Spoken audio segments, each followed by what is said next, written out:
Thank you, Dr. Jacob, for having me and inviting me for this great MS Congress. My name is Luai Eldweik. I'm a staff physician. I'm a neuro-ophthalmologist and pediatric ophthalmologist at Cleveland Clinic, Abu Dhabi. The topic of my presentation is finding an MO. And to find an MO, you have to put the hat of a detective and leave the hat of the neurologist. So suspect the unsuspected.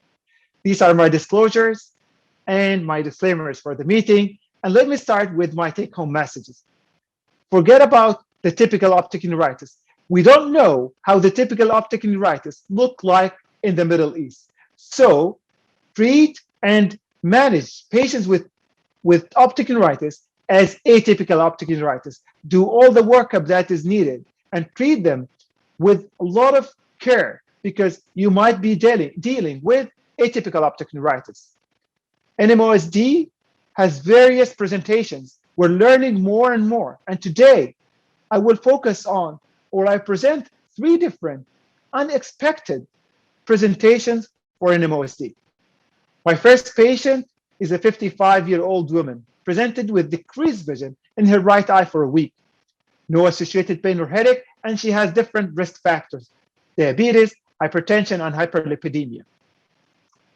This is her vision. Her vision is hand motion in that eye, and she missed all the color plates. Let's move on and look at the fundus. As you can see on your left hand, this is the fundus of the right eye. And as you can see, there is a significant swelling of the optic nerve on that side. What else? We did a visual field. We did an OCT of the optic nerve. And you can see the thickness, the increased thickness in the right eye. As an ophthalmologist, at this point, I'm suspecting NAION, non-arteritic anterior ischemic optic neuropathy. So what I do for these patients, I do a CBC. If I'm expecting ESR and CRP, although they're unlikely given her age and the absence of headache, I would do them. Temporal artery biopsy, I don't think I will do it, but if I'm expecting genital arteritis, I will do it. It's the gold standard. And because of 2 atypical features in this patient. First of all, the hand motion vision. This is way worse than I would expect in a patient with NION. The second thing is the swelling of the nerve. You don't usually with the ischemia, you see the hemorrhages on the nerve, but in this patient, it was just the swelling of the nerve. So when I don't usually do the MRI of the orbit, but for this patient in particular, we did the MRI of the orbit. And as you can see here, there is enhancement, very short enhancement of the optic nerve, anterior part of the optic nerve on the coronal and axial images. What else? We did MRI of the brain. And the neuroradiologist read it as non-specific white matter lesions. So now we're dealing with patients with optic neuritis. But again, we don't know. There is nothing called typical optic neuritis. We have not defined how the typical optic neuritis look like in this region. So all the workup that I usually do most of my patients with optic neuritis is listed here. And we did spinal MRI, and these are the results. So NMO, IgG autoantibodies came back positive, and there is enhancement or lesion along the cervical spinal cord, confirming the diagnosis of NMOSD. Second patient, a 12-year-old girl, presented with right eyelid ptosis. The questions that come to my mind when I see a patient with ptosis is about the fluctuation throughout the day, in history of double vision, in history of headache or pain, in maybe history of a trauma to the neck or to the head. And this patient gave all negative symptoms. However, she mentioned that she had an episode of continuous vomiting, lasted for 3 days. That was a few weeks before.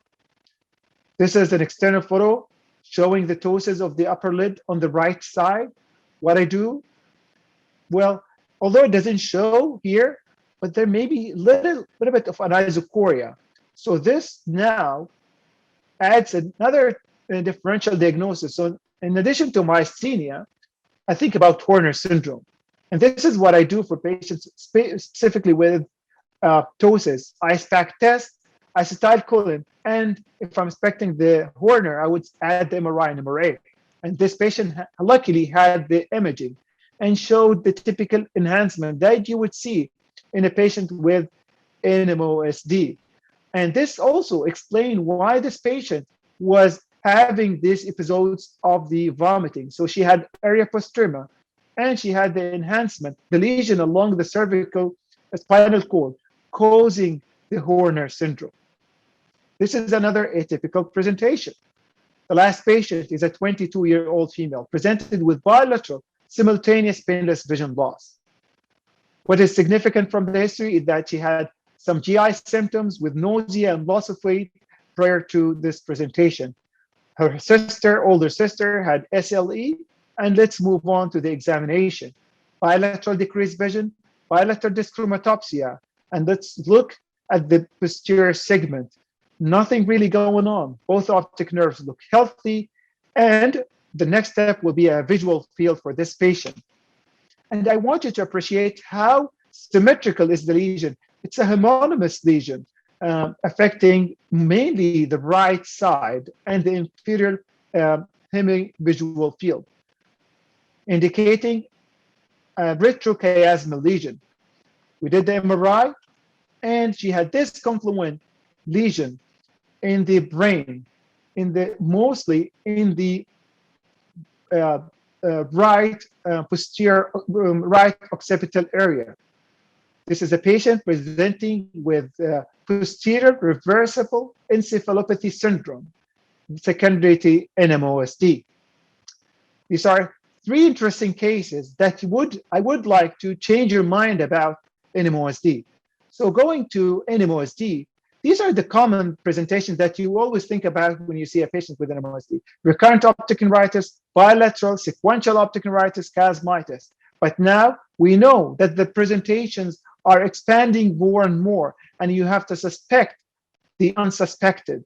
So mild optic neuritis, PRESS, Horner syndrome, pseudomyasthenia gravis, different vertical strabismus, and various cranial neuropathies. These can be patients with Nmosd. Finally, go back to the take-home messages. There is nothing known as a typical optic neuritis. You still need to do all the testing that is required as if you're dealing with atypical optic neuritis. And we're still learning about the various presentations of Nmosd. Thank you so much.